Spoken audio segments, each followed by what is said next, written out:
Hello, good morning, नमस्कार। कैसे हैं मेरे सभी प्यारे बच्चों। मैं आर एस कुशवाहा सर आप सभी का आपके अपने यूट्यूब चैनल में स्वागत करता हूं।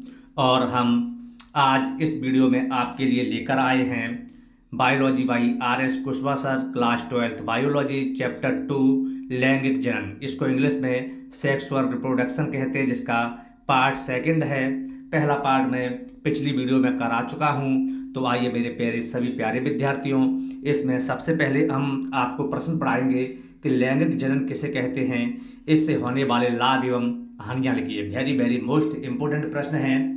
तो sexual reproduction in flowering plant chapter का नाम है। तो इसमें लैंगिक जनन, सेक्सुअल रिप्रोडक्शन पार्ट का नाम दिया हुआ है, तो उसी नाम पर प्रश्न बना हुआ है कि लैंगिक जनन किसे कहते हैं, इससे होने वाले लाभ एवं हानियां बताइए। तो बच्चों देखते हैं इसमें क्या क्या है लैंगिक जनन। तो सबसे पहले इस प्रश्न का उत्तर देखते हैं कि लैंगिक जनन। तो लैंगिक जनन में क्या होता है कि यह जनन की एक विधि होती है जिसमें युग्मकों का निर्माण होता है, युग्मकों का संलयन होता है। सॉरी, जनन होती जनन एक जनन की वह विधि है जिसमें युग्मक अर्थात गैमीट गैमीट का संलयन होता है और उसे ही लैंगिक जनन या सेक्सुअल रिप्रोडक्शन कहते हैं। तथा इसे अर्धसूत्री विभाजन पाया जाता है। इनमें जो अर्धसूत्री विभाजन है वह पाया जाता है, अर्धसूत्री विभाजन। तो इसकी डेफिनेशन को अपन देख सकते हैं प्यारे बच्चों। इस डेफिनेशन में आपको बता रहा हूँ, उस वीडियो को आप पॉज कर करके लिख भी सकते हैं, अपनी फेयर कॉपी में लिख सकते हैं, क्योंकि चैप्टर 2 मैंने आज पहला प्रश्न लेकर आया हूँ और इस वीडियो के माध्यम से हम 4 प्रश्नों को कवर करेंगे। तो इसमें देखते हैं कि पहला प्रश्न है, जो पहले प्रश्न का उत्तर है लैंगिक जनन। सबसे पहले हेडिंग करेंगे लैंगिक जनन। तो जनन की वह विधि जिसमें युग्मकों का निर्माण तथा संलयन होता है। जनन की वह विधि जिसमें युग्मकों का निर्माण और संलयन होता है लैंगिक जनन या सेक्सुअल रिप्रोडक्शन कहलाता है।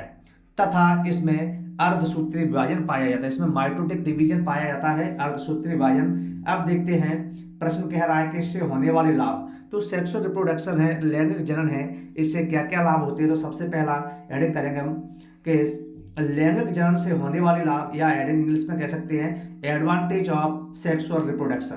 तो नंबर 1 पहला लाभ क्या है कि लैंगिक जनन से संततियों में नए गुण बनने की संभावना अधिक होती है। ये सेक्सुअल रिप्रोडक्शन है, इनमें जो संतति होते हैं उनमें संतति में विकास की संभावना अधिक होती है। नंबर 2 दूसरा पॉइंट है, इस जनन से जो संतानें बनती हैं, इस जनन से बनी संतानों में तीव्र अनुकूलन की क्षमता पाई जाती है और इसके द्वारा जो संतानें बनती हैं उनमें तीव्र अनुकूलन की क्षमता पाई जाती है। और नंबर 3 है,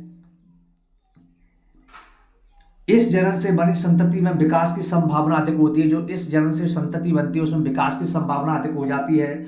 और इसके बाद लैंगिक जनन में दो विभिन्न जनकों के बनने वाले युग्मकों का संलयन होता है, जिसके फलस्वरूप विभिन्नता पैदा होती है।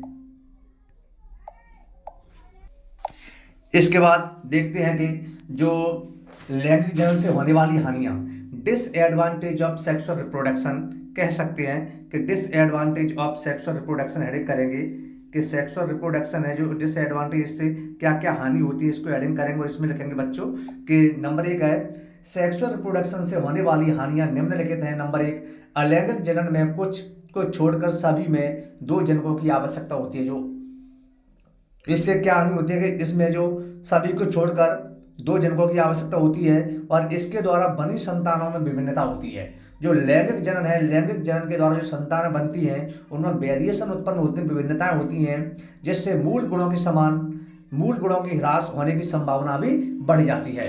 ये इसकी क्या थी, मैंने आपको बताया, हानियां बताएंगे। लैंगिक जनन से होने वाली हानियां, 2 हानियां मैंने आपको बताई। अभी अपना प्रश्न था वो कवर हो चुका है बच्चों। अगला प्रश्न की तरफ बढ़ते हैं और बात करते हैं इस प्रश्न के बारे में। जो कौन सा प्रश्न है, एक प्रारूपी पुष्प की संरचना को समझाइए। एक प्रारूपी पुष्प है, उसकी संरचना को समझाना है। तो यह प्रश्न 2 तरीके से पूछा जा सकता है कि एक प्रारूपी पुष्प की संरचना को समझाइए अथवा एक प्रारूपी पुष्प के विभिन्न भागों को समझाइए। तो प्रारूपी पुष्प होता है, उसमें कौन कौन से भाग होते हैं, इसमें इसको देखते हैं। तो आवृतबीजी पौधों में पुष्प जनन संरचना होती है। आवृतबीजी पौधे होते हैं उनमें पुष्प जनन संरचना होती है। पुष्प एक रूपांतरित प्ररोह होता है तथा पुष्प एक वृंत द्वारा प्ररोह या शाखा से जुड़ा रहता है। जिसे पुष्पवृंत या पेडिसेल कहते हैं, तथा वृंतयुक्त पुष्प को संवृंतीय पेडिसलेट तथा वृंत रहित पुष्प को अवृंतीय कहते हैं। कभी कभी वृंत के आधार से सहपत्र भी पाए जाते हैं तथा यह एक प्रारूपीय पुष्प में 4 भाग पाए जाते हैं। जो प्रारूपीय पुष्प होता है उसमें 4 भाग होते हैं। नंबर 1 पहला भाग होता है बच्चों इसमें कैलिक्स। कैलिक्स को बच्चों हिंदी में बाह्य दलपुंज के नाम से जाना जाता है। पुष्प का प्रथम चक्र को बाह्य दल या कैलिक्स कहते हैं। जो पुष्प का जो प्रथम चक्र होता है उसे कैलिक्स कहते हैं। इसकी इकाई सेपल होती है, मतलब कैलिक्स है, कैलिक्स की इकाई सेपल होती है। और कह सकते हैं कि जो कैलिक्स होता है वो सेपल से मिलकर बना होता है। ये सामान्यतः हरे रंग के होते हैं। जो कैलिक्स सेपल होते हैं वो सामान्यतः हरे रंग के होते हैं तथा कभी कभी ये स्वतंत्र तथा कभी कभी ये आपस में जुड़ जाते हैं, तब इन्हें गैमी सेपल कहते हैं।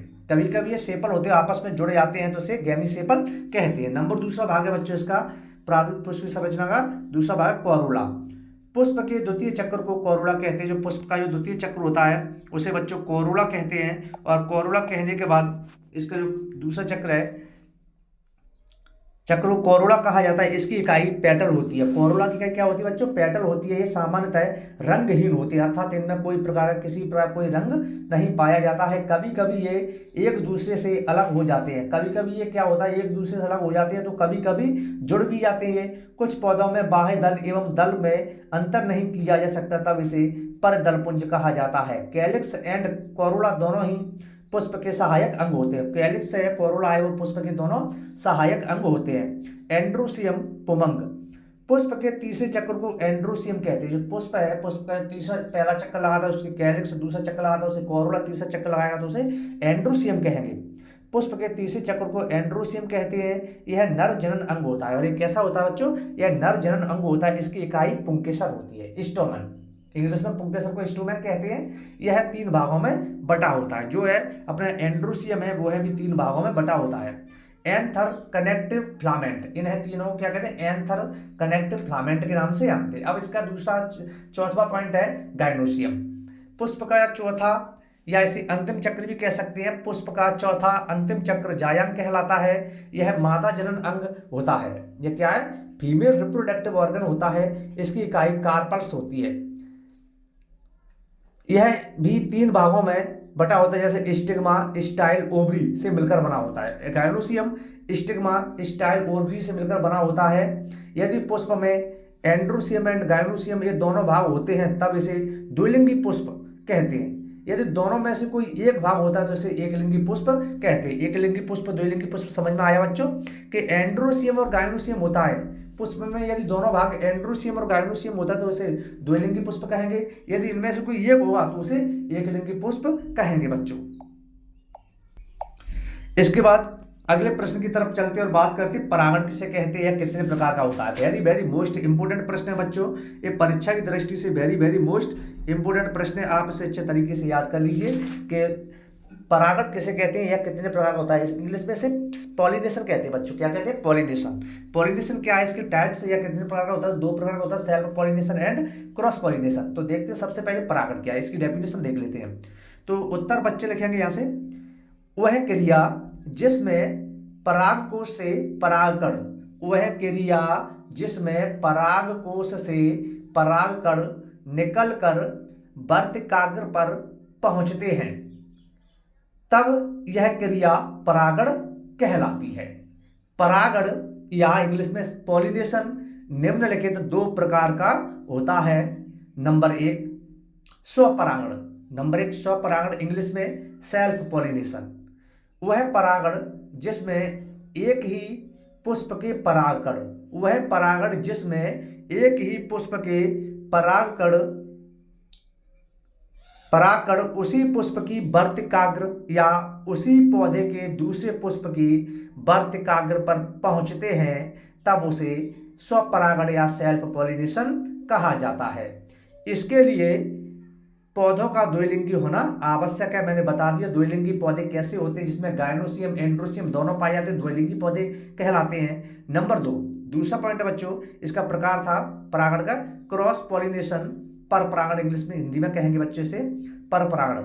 वह परागण जिसमें एक ही पुष्प के परागकण किसी दूसरे पुष्प की वर्तिकाग्र पर पहुंचते हैं, चाहे पौधा उसी जाति या अन्य जाति का हो, तब यह क्रिया परपरागण कहलाती है। परपरागण को परनिषेचन या एलोगैमी भी कहा जाता है। बच्चों, ये परपरागण होता है, क्रॉस पॉलिनेशन, इसे एलोगैमी या अपन पर परागण या पर